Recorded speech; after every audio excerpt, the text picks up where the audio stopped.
Page 151 chapter number 9 receivables के substantive procedure में पढ़े थे। अच्छा, मैंने आपको इसको डिफरेंट एंगल से पढ़ाया था। मैंने ये कहा था कि ये हम सिर्फ रिसीवेबल्स नहीं पढ़ेंगे, हम क्या पढ़ेंगे साथ साथ पेएबल्स भी, जिसे हम क्रेडिटर्स भी बोलेंगे, या एडवांसेस टू या एडवांसेस फ्रॉम, वो भी हम साथ साथ लेके चलेंगे। ठीक है, क्योंकि बहुत से उनके ऑर्डर प्रोसेस सिमिलर है। ठीक हो गया। अच्छा, हमने फिर क्या पढ़ा, जैसे कोई रिसीवेबल पेएबल का बैलेंस आता है हमारे जेन में आता है कन्फर्मेशन। ठीक है, कन्फर्मेशन आपको एविडेंस देगी एग्जिस्टेंस का, वैल्यूएशन का, राइट एंड ऑब्लिगेशन का, अंडरस्टेटमेंट का या कंप्लीटनेस का नहीं। अंडरस्टेटमेंट या कंप्लीटनेस के आपको अलग अलग प्रोसेस परफॉर्म करने पड़ेंगे। कन्फर्मेशन से आप अंडरस्टेटमेंट चेक नहीं कर सकते। ठीक है, याद रखेगा। ये पता नहीं क्यों चेक करते। देखें, डेटर्स की आपके पास फिगर आ रही है, डेटर्स की, उसमें 10 पार्टीज आ रही हैं। आपको पता नहीं कि 10 के अलावा कोई और है भी है कि नहीं है। आप उन 10 में सेलेक्ट करेंगे, वो तो ऑलरेडी एग्जिस्ट करेंगे। अंडरस्टेटमेंट का पता वहाँ से हो सकता है 4 पार्टीज और भी हों जो जो जो लिस्ट में आई नहीं, अकाउंट्स में आई नहीं। तो अंडरस्टेटमेंट के लिए कन्फर्मेशन एक अच्छा प्रोसीजर, उसके लिए क्या प्रोसीजर हम थोड़ा ठहर के पढ़ते हैं। ठीक है, तो यहाँ पे हमारा मेन प्रोसीजर कौन सा आता है, कन्फर्मेशन। कन्फर्मेशन की 2 कैरेक्टरिस्टिक, एक डायरेक्ट और रिटर्न और from independent third party. 3 parameters पूरे करता है, इसलिए हम कहते हैं कि ये एक अच्छा रिलायबल एविडेंस है। ठीक है, इस सारे प्रोसेस को क्या बोलते हैं, सर्कुलराइजेशन प्रोसेस या confirmation process. Confirmation process start कहाँ से होता है, नंबर 1 सेलेक्टिंग वेदर या deciding whether sending confirmation is necessary, number 1। Number 2, yes is necessary, तो what information need to be confirmed, आपने क्या कन्फर्म करवाना। ठीक है, कौन सी पार्ट इसको कन्फर्मेशन भिजवानी है। ये कल शायद मैंने स्किप कर गया था ये कि what information need to be confirm, कि आपने कन्फर्मेशन लेटर में क्या इन्फॉर्मेशन कन्फर्म करवानी है। ठीक है, देखिए ना, आप उससे कोई कितनी सेल की ड्यूरिंग द ईयर वो भी कन्फर्म करवा सकते हैं, आउटस्टैंडिंग बैलेंस भी कन्फर्म करवा सकते हैं, किन टर्म्स में सेल की वो भी कन्फर्म करवा सकते हैं। हो सकता है ना ऐसे। तो exactly what information need to be confirm, objectively बताओ आपको मैंने क्या कन्फर्म करवाना है। ठीक हो गया। इसके बाद क्या आया था, कन्फर्मेशन डिज़ाइन। कन्फर्मेशन डिज़ाइन आ गया, एड्रेसिंग आ गई, फिर उसके बाद कहाँ, उसके बाद सेंडिंग कन्फर्मेशन, फिर रिस्पांस आया। रिस्पांस को क्या करना है, आपने मैच करना है विद द रिकॉर्डेड वैल्यूज़, और अगर कोई डिफरेंस है तो उसको इन्वेस्टिगेट करना है। आस्क द मैनेजमेंट फॉर रिकॉन्सिलेशंस, जो मैनेजमेंट रिकॉन्सिलेशन देती है उस रिकॉन्सिलेशन पर सफिशिएंट अप्रोप्रिएट और एविडेंस परफॉर्म करने हैं, प्रोसीजर परफॉर्म करने हैं आपने। सफिशिएंट अप्रोप्रिएट प्रोसीजर परफॉर्म करने हैं आपने कि क्या ये रिकॉन्सिलेशन ठीक है, जो टाइमिंग डिफरेंस है वो वाकई टाइमिंग डिफरेंस है। टाइमिंग डिफरेंस क्या होता है, सब्सिक्वेंटली रिजॉल्व हो जाता है। 30 जून को चेक इशू किया, प्रेजेंट नहीं हुआ, 2 दिन में प्रेजेंट हो जाएगा।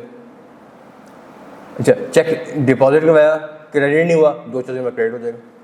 उसने शिपमेंट की, आप तक नहीं पहुंची, आपने शिपमेंट, तो 2-4 दिन, जो टाइमिंग डिफरेंस है वो टाइम के साथ साथ रिजॉल्व हो जाते हैं। इसके अलावा एरर होते हैं, एरर आप करेक्ट कर लेंगे। ठीक है, फिर जिन पार्टीज का रिस्पांस नहीं आया वहाँ पे follow up procedure, first reminder, second reminder, time है, थर्ड रिमाइंडर भिजवा दें। ठीक है, then you have to decide कि क्या मुझे कन्फर्मेशन से एविडेंस मिलेगा, कन्फर्मेशन प्रोसेस से एविडेंस मिलेगा। अगर आपको लगता है कि टाइम कम है या नहीं मिला, फिर आप शिफ्ट कर देते हैं from confirmation to the alternative procedures. तो अल्टरनेटिव प्रोसीजर में सबसे पहले checking subsequent positions. Subsequent position क्या होगी, डेटर से क्या होगी जी, subsequent receipts. Subsequent receipts of the amount from the customer will give you the evidence of the amount receivable existing at the balance sheet date. उससे अच्छा evidence है ही कोई नहीं। बिजनेस ऑर्गेनाइजेशन है ना, क्या आ रहा होगा, स्टार केमिकल से पैसे आ रहे हैं फॉर एग्जाम्पल, तो किस चीज़ के आ रहे होंगे, उसको सेल की होगी फिर पैसे आ रहे हैं, या अनलेस स्पेसिफिकली कोई ऐसी कोई चीज़ आ रही है, कोई अदर ट्रांजेक्शन आ रही है। समझ गए। अच्छा, इसके बाद सेकेंड आ गया क्रेडिटर्स। क्रेडिटर में सब्सिक्वेंट पेमेंट्स होंगी। एडवांसेस फ्रॉम कस्टमर्स में सब्सिक्वेंट डिलीवरी ऑफ गुड्स होगी। एडवांसेस सप्लाई में सब्सिक्वेंट रिसीट ऑफ गुड्स होगी। ठीक है। अच्छा, in case he subsequent event नहीं हुए किसी वजह से नहीं हुए, जैसे मेरा क्लाइंट है, उसने सब्सिक्वेंट रिसीट्स भी नहीं हुई, हम उससे सब्सिक्वेंट पोजीशन चेक करने गए, ना सब्सिक्वेंट रिसीव हुई ना सब्सिक्वेंट पेमेंट हुई। ठीक है, कंफर्मेशन भिजवाई, एविडेंस नहीं मिला, रिमाइंडर भिजवाए, फॉलोअप की, एविडेंस नहीं मिला। हमने कहा अल्टरनेट पे शिफ्ट करते हैं, अल्टरनेट पे शिफ्ट किया तो सबसे पहले कौन सा प्रोसेस आता है, सब्सिक्वेंट पोजीशंस। जब सब्सिक्वेंट पोजीशन चेक की तो कोई मूवमेंट नहीं, ना किसी डेटर से पेमेंट आ रही है ना क्रेडिटर्स को पेमेंट जा रही है। जब इन्वेस्टिगेट से पता लगा हमारे अकाउंट तो नैब वालों ने फ्रीज कर दी। सिनेरियो आ गया ना, अब कोई ट्रांजेक्शन नहीं हो रही, कोई मूवमेंट नहीं हो रही। ये मेरा एक और क्लाइंट है, बैंक में उसका इसका इनकम टैक्स वालों ने, एफबीआर ने अकाउंट उसका वो कर दिया, अटैच कर दिया। अब वो अकाउंट को ऑपरेट ही नहीं कर रहा, कहता है पैसे लगवा नहीं सकता, सॉरी पेमेंट निकाल नहीं सकता, पेमेंट किसी को कर नहीं सकता। अगर पेमेंट लगवाता हूँ जैसे ही बैंक में आती है पैसे, बैंक डीडी बनाता है और एफबीआर पे ट्रांसफर कर देता है। बैंक क्या करता है, क्योंकि अटैच किया हुआ है एफबीआर ने। अब वो इतने चेक लेके हाथ में पता था कि ये देखिए मेरे चेक मैंने पार्टी से अपने अकाउंट में लगवाने हैं और लोगों को पेमेंट करनी है, लेकिन मैं कर नहीं पा रहा। मैं जैसे ही पैसे लगवाता हूँ बैंक डीडी बनाता है और अमाउंट अपने अकाउंट में ट्रांसफ़र कर लेता है, सॉरी एफबीआर।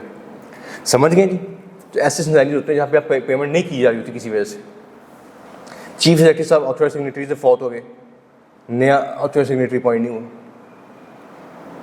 या बैंक के साथ कोई डिस्प्यूट आ गया, बैंक का आपने लोन लिया हुआ था, वो लोन अकाउंट आपने बैंक को ख़राब किया या वापस नहीं किया, बैंक ने आपका करंट अकाउंट भी फ्रीज कर दिया। बड़े बहुत से सिनेरियोज आ सकते हैं ऐसे।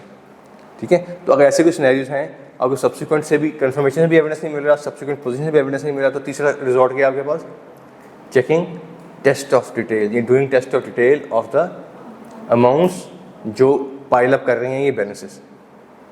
ठीक है, जैसे डेटर्स अगर हैं तो डेटर्स कैसे पाइल अप हो रहे हैं, सेल्स की वजह से, तो सेल के टेस्ट ऑफ डिटेल कर लें। क्रेडिटर्स कैसे पाइल अप हो रहे हैं, परचेज की वजह से, परचेज का टेस्ट ऑफ डिटेल कर लें। ये एडवांसेस टू सप्लायर्स को पेमेंट्स जा रही हैं, तो पेमेंट्स गई हैं तो अमाउंट पाइल अप हुआ ना, तो पेमेंट्स गई हैं उसको टेस्ट ऑफ डिटेल कर लें। या एडवांसेस फ्रॉम कस्टमर से पेमेंट्स आई हैं तो उसका कर लें। समझ गए जी? ये पूरा हमने कल लेक्चर लिया था, एक दो लोग नए आए हैं उनके लिए मैंने रिपीट किया है। ठीक हो गया, चलें आगे। अच्छा, एक हमने कल बिल्कुल जाते हुए नया कॉन्सेप्ट पढ़ा था, पॉजिटिव कन्फर्मेशन और negative confirmation. Positive confirmation negative confirmation क्या होती है, थोड़ा सा मैंने आपको बताया था कि पॉजिटिव कन्फर्मेशन रिक्वेस्ट में हम रिक्वेस्ट करते हैं कन्फर्मिंग पार्टी से, कन्फर्मिंग या रिसिपिएंट ऑफ द कन्फर्मेशन से कि भाईजान या भाईजान इसको आपने एनी केस हमें रिप्लाई करना है, whether our balance is agreeing with your balance और not, in any case you have to reply it back. समझ गए? दोनों सूरतों में आपने रिप्लाई करना है। और नेगेटिव कन्फर्मेशन क्या है, जिसमें आप रिक्वेस्ट करते हैं कन्फर्मिंग पार्टी से या रिसिपिएंट से कि आपने हमें रिप्लाई तब करना है जब बैलेंस एग्री ना कर रहा हो, जब बैलेंस एग्री ना कर रहा हो। नेगेटिव कन्फर्मेशन रिक्वेस्ट में अगर आपको रिसिपिएंट से कन्फर्मेशन का रिस्पॉन्स नहीं आ रहा तो ये एविडेंस है कि अमाउंट एग्री कर गई। तो ये क्या है जी, एविडेंस है कि अमाउंट एग्री कर गई है। समझ गए इस चीज़ को? कोई मसला क्यों जी, सोच लें।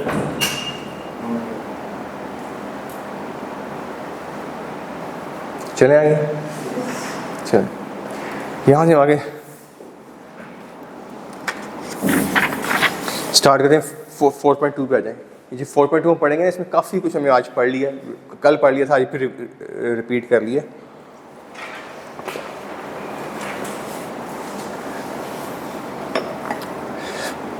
पहले पैराग्राफ पे आ जाएं, 152 पेज पे। वो कहते हैं कन्फर्मेशन की दो कैरेक्टरिस्टिक्स है, एक है कि डायरेक्ट और रिटर्न। ठीक है, पेपर में क्वेश्चन आया हुआ है, सुनने और मेरी बात। पेपर में क्वेश्चन ये आया कि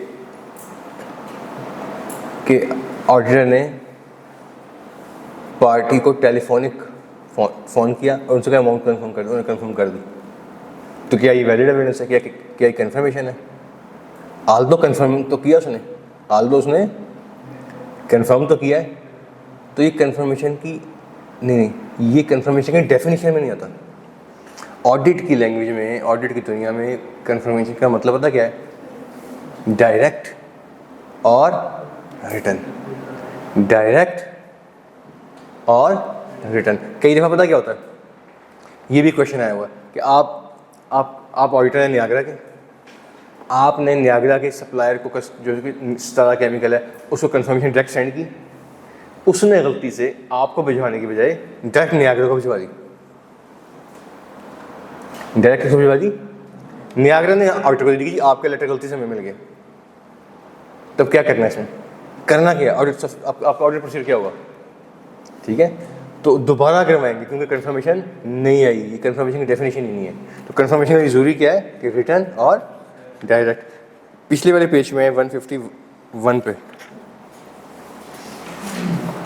यहाँ की इसकी डेफिनेशन भी लिखी हुई है, थर्ड पैराग्राफ में, फोर्थ पैराग्राफ में। Direct confirmation involves asking the customer to provide return confirmation direct to the, ये दो चीज़ें बड़ी इंपॉर्टेंट है, रिटर्न एंड, ठीक है। दो मैंने पास पेपर के सिनेरियो से डिस्कस करनी है। आपने एग्जामिनर की बातों में नहीं आना कि ठीक है कंफर्मेशन आ गई है, डायरेक्ट कोरियर आई है, लेकिन आ किसको गई है? आपके क्लाइंट को, क्लाइंट आपको दे रहा है, तो ये तो इनडायरेक्ट होगी। कंफर्मेशन क्या है?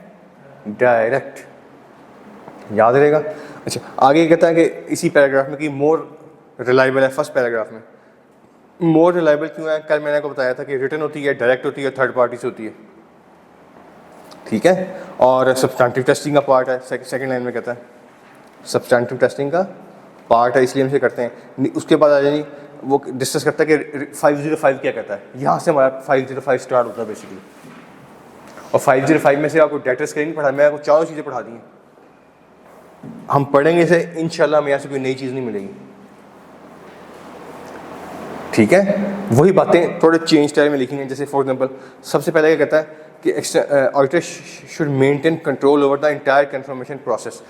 इसको समझ लेना, हमने कल सर्कुलराइजेशन प्रोसेस पढ़ा ना, कहता पूरे के पूरे प्रोसेस पे आपका कंट्रोल होना चाहिए। जहाँ कहीं आपने कंट्रोल लूज किया, ये प्रोसेस ज़ाया हो जाएगा सारा को, it will go in well, फायदा ही नहीं होगा इसका कोई, ठीक है। क्यों? आपने पहली बात तो देखें, आपने गलत डिसीजन कर लिया। पहला डिसीजन था कंफर्मेशन भिजवाने की जरूरत है या नहीं है। आप चेक करने जा रहे थे अंडर स्टेटमेंट, क्या चेक कर रहे थे और भिजवा के दी, तो इसका मतलब यहाँ पे इस प्रोसीजर की ज़रूरत थी ही नहीं। दूसरा, आपने क्या चीज़ कंफर्म करनी है, जो कंफर्म करनी थी वो कंफर्म की ही नहीं, कुछ और ही कंफर्म कर लिया। तीसरा, कंफर्मेशन का डिज़ाइन गलत कर दिया, रिस्पॉन्स ही नहीं आएगा, पढ़ा ना कल हमने। चौथा, एड्रेस गलत कर दिया। पांचवा, एड्रेस ठीक किया, रिस्पॉन्स भी आया, मैच ही नहीं किया बुक के साथ, अपने रिकॉर्डेड वैल्यू से, बस आंखों में फाइल में लगाई।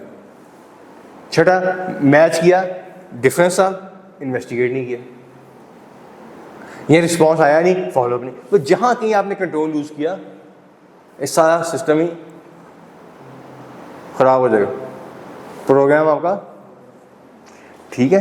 तो आपने क्या करना है, ऑडिटर शुड मेंटेन कंट्रोल, पूरी ग्रिप हो आपकी, कंट्रोल हो पूरे प्रोसेस पे। समझ गए इस चीज़ को?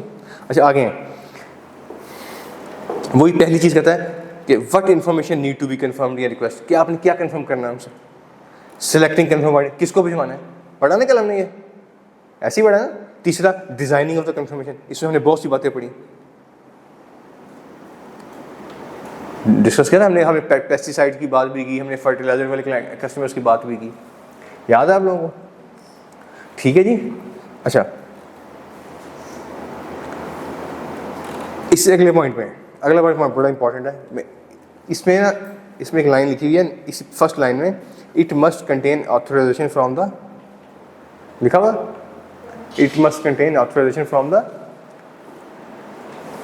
मिल गया। देखें, आप ऑडिटर हैं किसके? नियाग्रा के। कंफर्मेशन भिजवा रहे हैं स्टारा केमिकल को, स्टारा केमिकल को जानते ही नहीं आप कौन है। और एक कॉन्फिडेंशियलिटी एग्रीमेंट होता है ना स्टारा केमिकल और नियाग्रा के दरमियान में, तो स्टारा केमिकल ये इन्फॉर्मेशन आपको क्यों बताए, आपको क्यों बताएगा?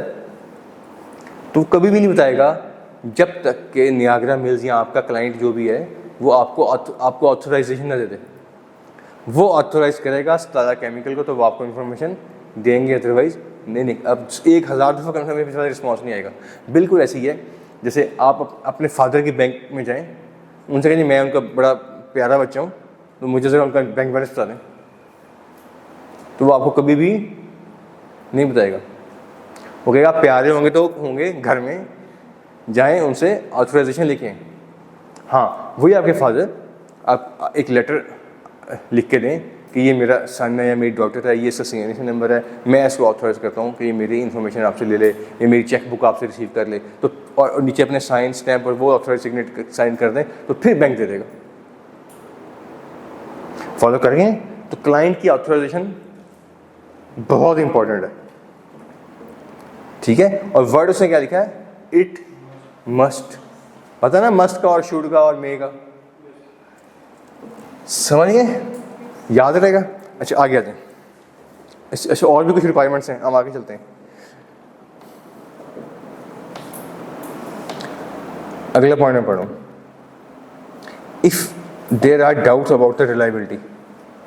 आपको कंफर्मेशन रिक्वेस्ट रिसीव हुई, आपको कंफर्मेशन रिक्वेस्ट, आपको उसमें डाउट लग रहे हैं, उसकी रिलायबिलिटी के इश्यू लग रहे हैं, डाउट अबाउट द रिलायबिलिटी।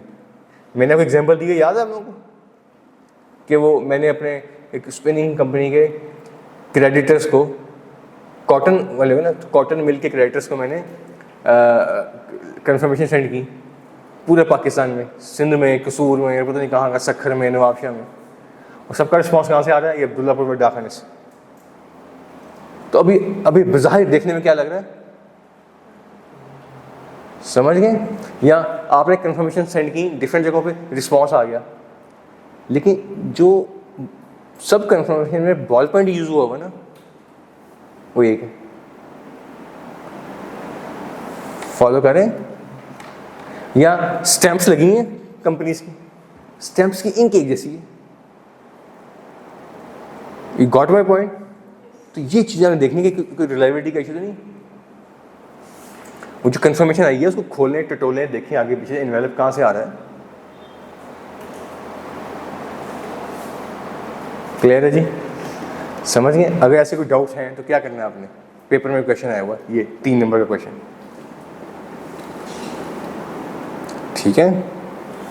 ठीक है। अच्छा डाउट कैसे हुआ? डाउट के उसमें बुलेट्स लिखे हुए हैं कि was received by the auditor indirectly, indirect receive हो गया, या appear not to be come from originally intended party, उस पार्टी से नहीं आई यार। भाई स्टारा केमिकल तो शाहकोट में है, ये मुझे वीआरडी से क्यों आ रही है स्टारा केमिकल की कंफर्मेशन? मैं तो भिजवाई है शाहकोट में, ठीक है। और तीसरा कहता है ईमेल रिसीव हुई है, आपको क्या रिसीव हुआ? ईमेल, और ईमेल वो कोई हॉटमेल, जीमेल और याहू से आ रही है, तो उनके ऑफिशियल जो होता है उनकी वेबसाइट, ये जो उनका होता है क्या कहते हैं उसको, आईपी एड्रेस जो भी होता है, उससे नहीं आ रही, ठीक है। आनी चाहिए information@starachemicals.com, इससे इन्फॉर्मेशन ऐसा समझ जाती है, लेकिन आ रही है starachemical@yahoo.com। तो इट सीम्स ये किसी ने फेक बना के वहाँ से इन्फॉर्मेशन सेंड कर दी, ठीक है। समझ गए? तो एडिशनल प्रोसीजर परफॉर्म करने हैं, ठीक है। यहाँ पे क्या करना है आपने, क्या करना है जी? एडिशनल प्रोसीजर, ये समझ गए? अच्छा एडिशनल प्रोसीजर कौन से हैं? उससे निचले पॉइंट में लिखे हुए हैं कि अगर रिलायबिलिटी का इशू है तो एडिशनल प्रोसीजर क्या होंगे, ठीक है। पहला पॉइंट में क्या कहता है? Additional procedure obtain further evidence to resolve the doubts. कैसे? Request the management to for direct confirmation, management से कहें कि डायरेक्ट मंगवा के दें, ये हमें डायरेक्ट मंगवा के दें, ठीक हो गया। उनसे कहीं ठीक है दोबारा बनाएं, दोबारा सेंड करें, उसी का डायरेक्ट मुझे भिजवाएं, मैं आपसे रिसीव नहीं कर रहा। क्लियर?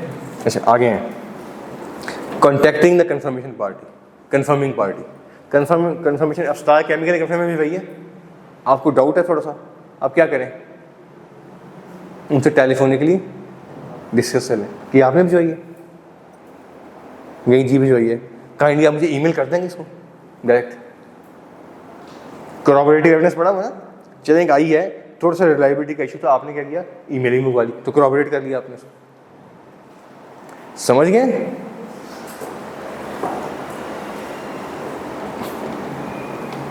अच्छा, आईटी अगर आईटी यूज़ करना है या ईमेल यूज़ करनी है तो इंक्रिप्शन और डिक्रिप्शन यूज़ कर रहे हैं, ये भी पढ़ा हुआ हमने, पढ़ा हुआ ना। और चौथे पॉइंट में कहता है if receive from third party perform procedure such as response is from proper source से आ रहा है, ऑथराइज बंदा साइन कर रहा है उसको, इसकी इंटेग्रिटी ठीक है, मेंटेन है, इनवेलप खुला, इस तरह की चीज़ आपको पता लग जाएगा यार ये ठीक है या नहीं ठीक, ठीक है भाई। कन्फर्मेशन है, क्रेडिटर्स की 40 कन्फर्मेशन लगी हैं, तो वो खोल के देखेंगे यार ये राइटिंग एक जैसी तो नहीं है, साइन एक जैसा तो नहीं है, इंक का कलर एक जैसा तो नहीं है, बॉल पेन एक जैसा तो नहीं है, जो सोर्स है जहाँ से आ रही है वो किसी एक जगह से तो नहीं आ रही, ठीक है।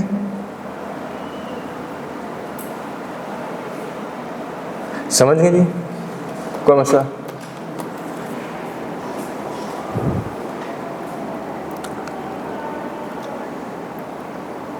कोई मसला यहाँ तक? ये 2 बुलेट्स पढ़े हैं, पहले मैं पढ़ा कि रिलायबिलिटी का इशू है कि क्या रिलायबिलिटी के इशू हो सकते हैं, वो इशू से लिख रही है, फिर उसमें आपने क्या करना है, सफिशिएंट अपने फर्दर ऑर्डर प्रोसीजर परफॉर्म करने हैं, वो ऑर्डर प्रोसीजर क्या है वो उसने लिख रही है, ठीक है। तीसरे पॉइंट में कहता है कि अगर सब कुछ करने के बाद if response still is determined to be not reliable, अभी भी लग रहा है रिलायबल नहीं है, इसका मतलब क्या है, इसका मतलब क्या है जी, रिस्पॉन्स रिलायबल नहीं है, या आपको लगता है मैनेजमेंट ने कोई हैंकी बैंकी की है, यही है ना, रिलायबल क्यों नहीं है, कोई ना कोई मैनेजमेंट ने गड़बड़ की होगी। तो इसका डायरेक्ट इफेक्ट किस पे देखना है आपने, रिस्क असेसमेंट पे। हो सकता है आपने कहा डेटर्स में रिस्क लो है या क्रेडिटर्स में रिस्क लो है, अब आपको एक ऐसी कंफर्मेशन मिल गई जो रिलायबल और आपको लग रहा है मैनेजमेंट इन्वॉल्व है इसमें, तो आपने क्या करना है, इस पर रिस्क असेसमेंट को बोले जी, रिस्क असेसमेंट को सही वर्ड बोला है, कहाँ से आवाज़ आई मुझे, रिस्क असेसमेंट क्या करेंगे, रिवाइज करेंगे फौरन कि पहले रिस्क असेसमेंट हमसे गलत हो गई है, अब ये पहले फौरन लो या मीडियम रिस्क आप क्या रिस्क करेंगे, हाई रिस्क है जी, यहाँ पे हाई रिस्क होगा, फिर आप क्या करेंगे यहाँ पे, और प्रोसीजर परफॉर्म करेंगे, corroborative एविडेंस ऑब्टेन करेंगे, ठीक है। समझ गए? तो एक तो आपने देखा कि ये डेटर्स या क्रेडिटर्स पे क्या रिस्क है, इसका कितना रिस्क है, रिस्क रिवाइज कर रही है, फिर क्या अगर मैनेजमेंट फ्रॉड कर रही है या फ्रॉड की इम्प्लीकेशन है इसमें, तो क्या सिर्फ डेटर में होगी, अदर ऑडिट एरियाज में क्या इफेक्ट है इसका, हो सकता है वो अपने डेटर्स बढ़ा रहे हो, डेटर्स को जब बढ़ाया उन्होंने, डेटर्स को बढ़ाया तो हो सकता है फिक्सेस भी बढ़ा रहे हो सकता है स्टॉक भी बढ़ा रहे हो, तो इस गड़बड़ का, इस इशू का बाकी ऑडिट एरियाज में क्या इफेक्ट है, समझ गए? आगे हैं जी, अगला point, if any non response, अगर रिस्पॉन्स नहीं आ रहा तो क्या करना है, auditor should perform alternate procedure, perform कर लेंगे जी। अच्छा, अल्टरनेट प्रोसीजर क्या होते हैं,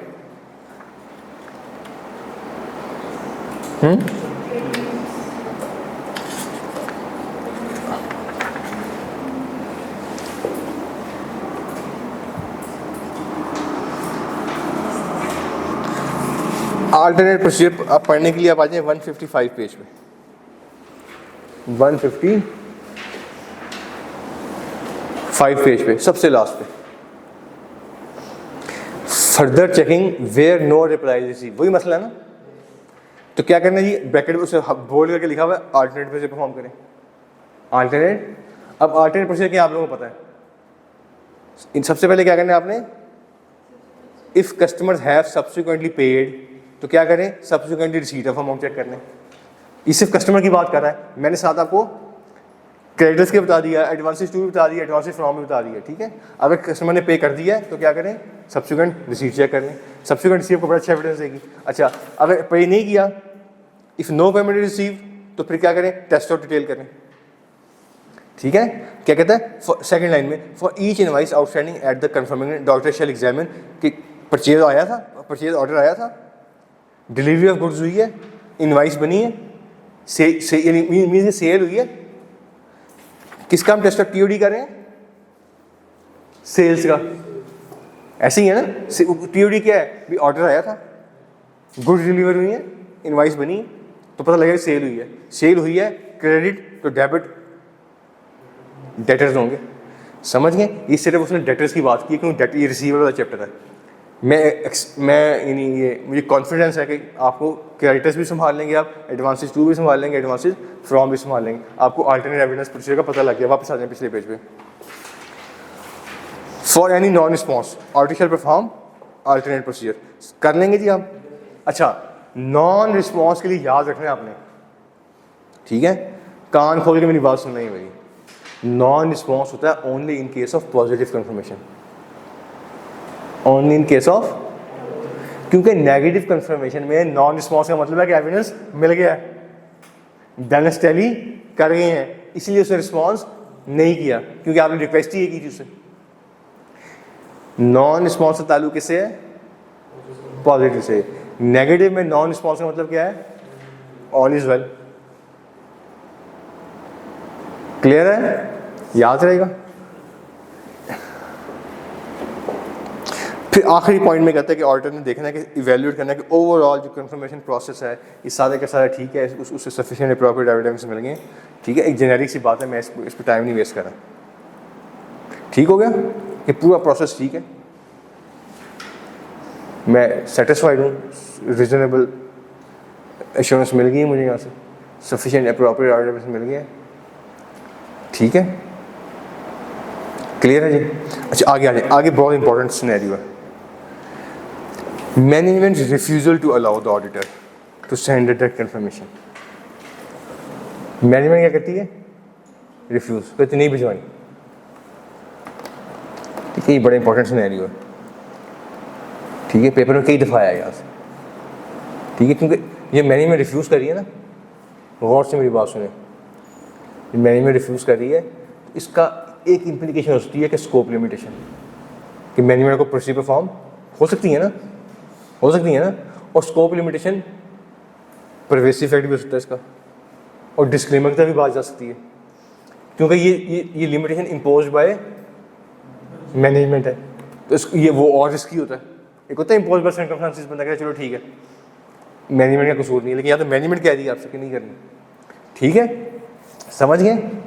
अच्छा इसको सुनने लगा, करना क्या आपने, सबसे पहले तो इंक्वायर करें मैनेजमेंट से कि भाईजान ये क्यों नहीं भिजवानी, वजह क्या है, रीज़न क्या है, तकलीफ क्या है, रैशनल क्या है इसके पीछे, लॉजिक क्या है, क्यों नहीं भिजवानी, क्या जस्टिफिकेशन है मैनेजमेंट के पास।